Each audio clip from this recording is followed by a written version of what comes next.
sejahtera bagi jemaat yang dikasihi oleh Tuhan. Malam hari ini kita berjumpa lagi dalam renungan firman Tuhan. Mari sebelum kita merenungkan firman Tuhan, terlebih dahulu kita berdoa. Tuhan Yesus, terima kasih. Tak henti-hentinya kami berterima kasih dan bersyukur kepada Tuhan, karena Engkau selalu hadir, Engkau selalu datang bagi kami lewat firman-firman-Mu. Itu berarti Tuhan, Engkau mau kami hari lepas hari menjadi lebih baik lagi, semakin berkenan, semakin menyenangkan hati Tuhan. Oleh karena itu Tuhan, berkatilah kami semuanya, umat-umat-Mu yang ada di rumah, umat-umat-Mu dalam aktivitas-aktivitas mereka. Ketika mereka mendengarkan firman-Mu, biarlah firman-Mu ini menjadi jawaban atas kehidupan mereka. Terima kasih Tuhan, kami sambut firman-Mu, hanya di dalam nama Tuhan Yesus kami berdoa. Haleluya, amin. Puji Tuhan saudara, malam hari ini saya memberikan tema bagi renungan firman Tuhan, keraguan-raguan menghalangi janji Tuhan. Keraguan-raguan menghalangi janji Tuhan. Ketika kita ragu, berarti kita tidak percaya, bimbang terhadap janji Tuhan. Kita lihat di dalam Mazmur 12 ayat 7 dan 8, demikian firman Tuhan. Janji Tuhan adalah janji yang murni, bagaikan perak yang teruji. 7 kali dimurnikan dalam dapur peleburan di tanah. Engkau Tuhan yang akan menepatinya. Engkau akan menjaga kami senantiasa terhadap angkatan ini. Puji Tuhan, doa minta tolong terhadap orang-orang yang curang. Mazmur Daud. Engkau Tuhan yang akan menepatinya. Jadi ketika hari-hari ini kita mulai ragu, iman kita mulai goyah, ingat bahwa firman Tuhan itu ya dan amin. Jangan sampai karena keadaan-keadaan yang sedang terjadi hari-hari ini membuat kita menjadi ragu atas apa yang Tuhan janjikan di dalam kehidupan kita. Apabila saudara belum menerimanya, tetaplah percaya, tetaplah nantikan itu dengan iman yang terangkat kepada Tuhan. Mari kita lihat di dalam Yakobus pasal 1 ayat 6 sampai 7, demikian firman Tuhan. Hendaklah ia memintanya dalam iman. Jadi ketika hari-hari ini Bapak Ibu Saudara sedang meminta kepada Tuhan, mintalah hal itu dengan iman kepada Tuhan. Jangan bimbang, sebab orang yang bimbang sama dengan gelombang laut yang diombang-ambingkan kian kemari oleh angin. Orang yang demikian janganlah mengira bahwa ia akan menerima sesuatu dari Tuhan. Jadi apabila kita bimbang, justru kita tidak menerima apa-apa. Mintalah dengan iman kita yang terangkat kepada Tuhan. Mengapa seringkali kita menjadi ragu akan janji Tuhan? Yang pertama, karena kita kurang mengenal Tuhan. Kurang mengenal di sini seringkali kita hanya ingin melihat mujizat-mujizat yang dilakukan oleh Tuhan. Kita tertarik dengan mujizat apa yang Tuhan kerjakan di dalam kehidupan kita. Atau mungkin kita hanya melakukan segala sesuatu yang kita lakukan hanya sekedar rutinitas. Kita berdoa karena rutinitas. Kita beribadah karena rutinitas. Kita berdoa karena rutinitas. Sehingga membuat kita tidak mengenal Tuhan secara pribadi. Akibatnya, ketika sesuatu sedang terjadi dalam kehidupan kita, kita mulai ragu karena kita tidak mengenal pribadi Tuhan di dalam kehidupan kita. Kita hanya menuntut mujizat, mujizat, dan mujizat supaya terjadi di dalam kehidupan kita. Apabila kita lihat di dalam Matius pasal yang ke-14, di situ dalam ayat 22 sampai 33, Yesus berjalan di atas air. Tapi saya akan baca dari ayat 27. Tetapi segera Yesus berkata kepada mereka, "Tenanglah, aku ini, jangan takut." Ketika Tuhan Yesus mau pergi berdoa di atas bukit, ia menyuruh murid-murid naik ke atas perahu terlebih dahulu. Namun dalam perjalanan itu, tiba-tiba ada angin sakal yang begitu kencang dan membuat murid-murid menjadi takut. Padahal murid-murid ada bersama-sama dengan Tuhan Yesus.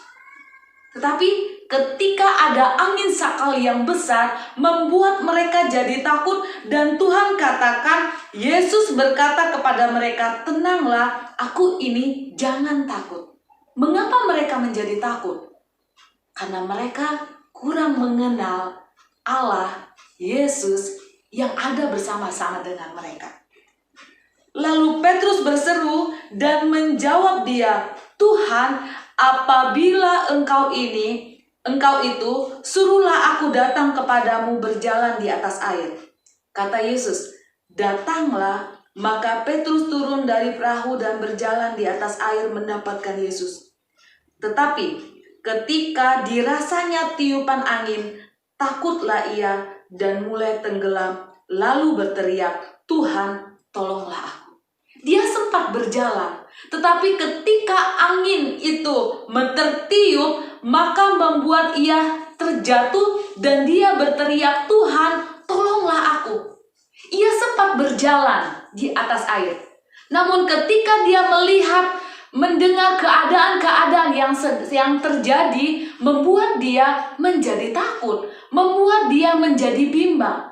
Seringkali keadaan-keadaan seperti inilah, ketika kita lebih fokus kepada masalah-masalah, ketika kita lebih fokus terhadap keadaan sekitar kita, hal itulah yang membuat kita bimbang, hal itulah yang membuat kita ragu akan janji Tuhan di dalam kehidupan kita.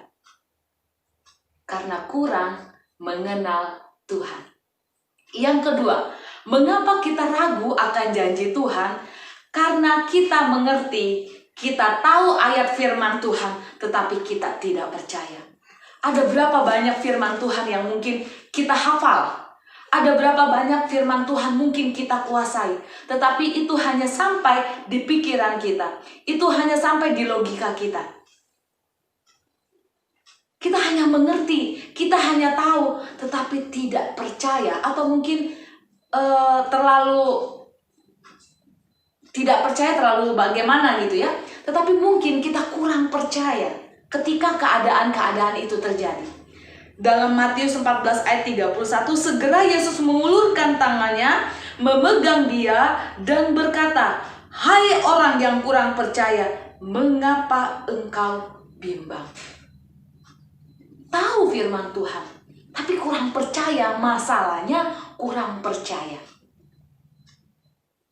Thomas, ia katakan, "Sebelum aku mencucukkan tanganku, aku nggak percaya sebelum melihat." Hari ini, firman Tuhan datang kepada kita. Mungkin ada di antara kita yang mulai ragu terhadap janji-janji Tuhan. Tetapi mari kita mau angkat kembali hati kita, keyakinan kita, bahwa jangan sampai keraguan-raguan itu justru menghalangi janji Tuhan bekerja di dalam kehidupan kita. Lukas 18, kita lihat ada orang kaya.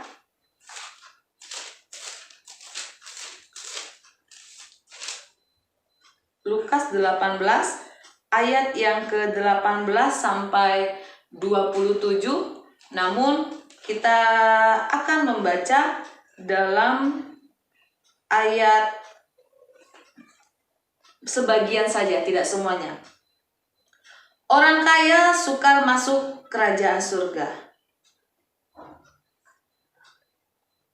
Ada seorang pemimpin bertanya kepada Yesus, katanya, "Guru yang baik, apa yang harus aku perbuat untuk memperoleh hidup yang kekal?" Jawab Yesus, "Mengapa kau katakan aku baik? Tak seorang pun yang baik selain daripada Allah saja. Engkau tentu mengetahui segala perintah Allah.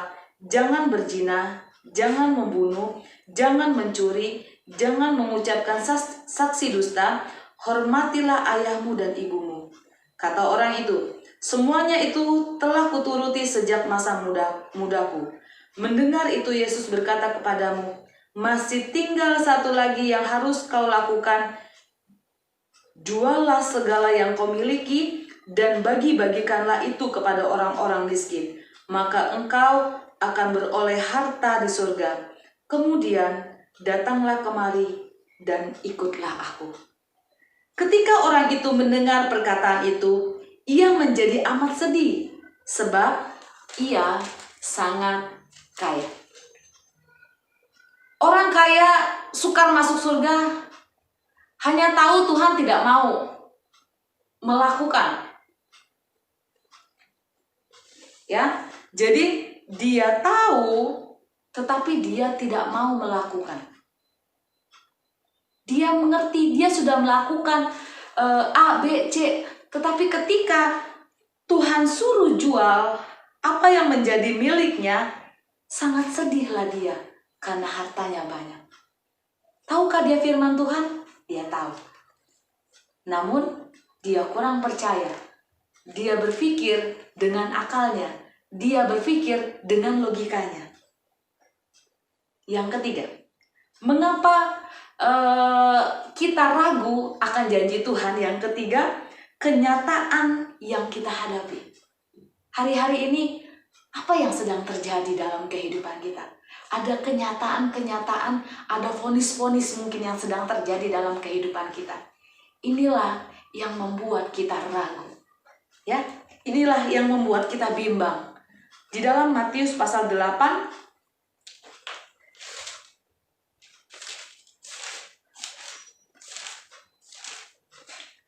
ayat yang ke-23 sampai 26. Lalu Yesus naik ke dalam perahu dan murid-muridnya pun mengikutinya. Sekonyong-konyong mengamuklah angin ribut di danau itu sehingga perahu itu ditimbus gelombang. Tetapi Yesus tidur. Maka datanglah murid-muridnya membangunkan dia, katanya, Tuhan, tolonglah, kita binasa. Ia berkata kepada mereka, mengapa kamu takut? Kamu yang kurang percaya. Lalu bangunlah Yesus menghardik angin dan danau itu. Maka danau itu menjadi teduh kembali. Puji Tuhan. Yang ketiga, seringkali keadaan yang kita hadapi itu yang membuat kita ragu. Itu yang membuat kita bimbang. Itu yang membuat kita tidak percaya. Seperti keadaan yang sedang terjadi yang dialami oleh murid-murid. Sekonyong-konyong mengamuklah angin ribut. Ada angin ribut yang besar sehingga dikatakan dan saat itu Yesus sedang tidur. Maka datanglah murid membangunkan dia, Tuhan, tolonglah, kita binasa.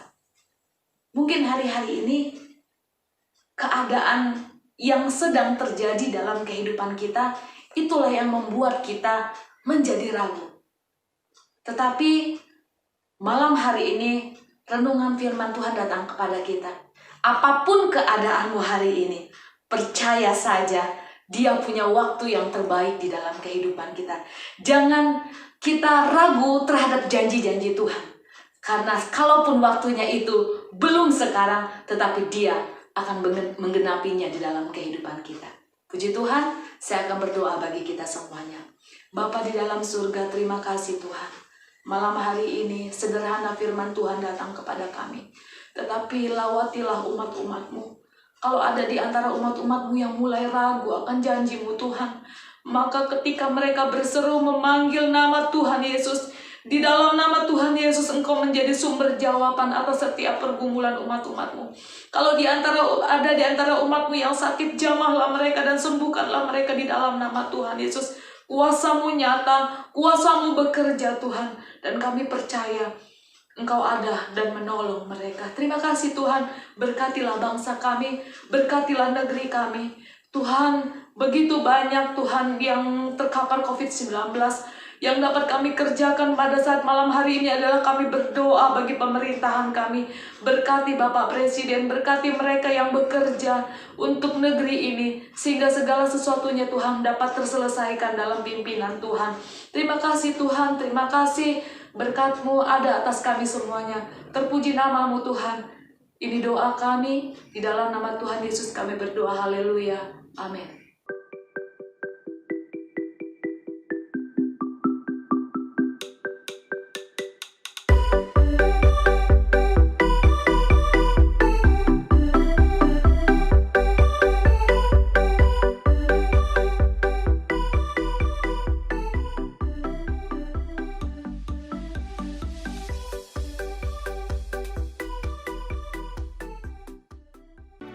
Gerejaku adalah rumahku,